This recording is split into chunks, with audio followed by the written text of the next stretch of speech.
Merci. La parole est à Madame Virginie Duby-Muller.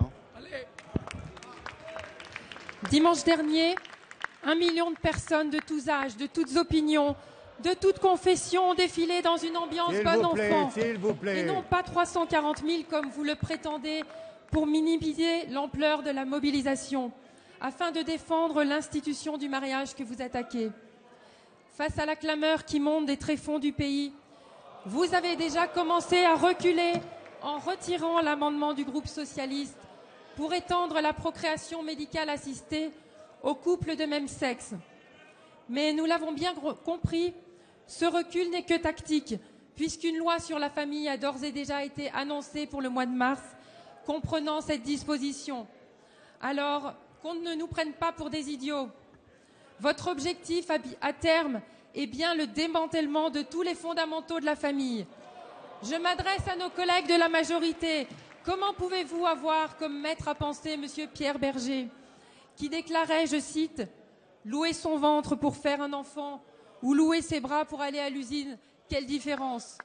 En tant que femme, en tant que mère de famille, je suis profondément choquée par une telle conception qui mène tout droit à la gestation pour autrui et à la marchandisation des corps. Alors, Monsieur le Premier ministre, je vous lance un appel à la raison.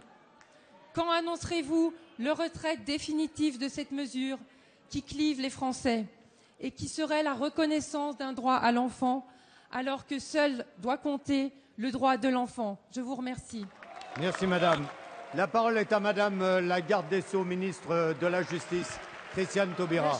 Monsieur le Président, Mesdames et Messieurs les députés, Madame la députée, oui, nous avons vu que l'UMP en est à préempter une manifestation dont les porte-paroles passent leur temps à dire que c'est un mouvement apolitique et aconfessionnel.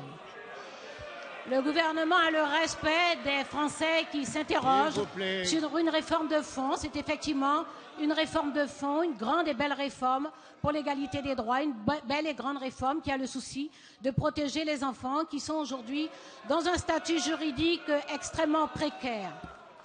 Nous avons entendu des interrogations que vous avez d'ailleurs assez largement contribué à propager, selon lesquelles les mots de père et mère disparaîtraient du Code civil. Je réaffirme ici solennellement que les mots de père et mère ne disparaîtront pas de notre Code civil. Et sachez bien, Madame, que vous n'avez pas, ni vous ni votre groupe, le monopole de la préoccupation, des inquiétudes des Français, des interrogations qu'ils se posent sur la famille et sur l'organisation de la famille. Mais les Français savent aussi que les familles sont variées, qu'elles sont diverses. Les Français voient aussi autour d'eux des familles qui ne correspondent pas au schéma idyllique que vous prétendez afficher. Les Français ont le plus grand respect pour toutes les formes de famille. Donc nous répondons à leurs préoccupations. Non, les mots de père et mère ne disparaîtront pas du Code civil. Non, le livret de famille des personnes, des hétérosexuels ne changera pas. Et nous vous disons à l'UMP, Madame, qu'il y a la commission des lois cet après-midi. Venez donc participer aux travaux, même si vous ne participez, même si vous n'en êtes pas membre, le règlement vous fait droit de participer aux travaux de la commission, Madame.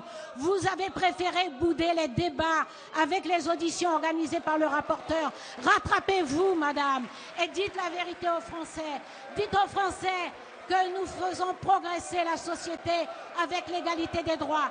Et je vous dis une chose, ceux qui sincèrement s'interrogent feront tomber leur dernière réticence, parce que finalement, c'est l'affection qui l'emportera.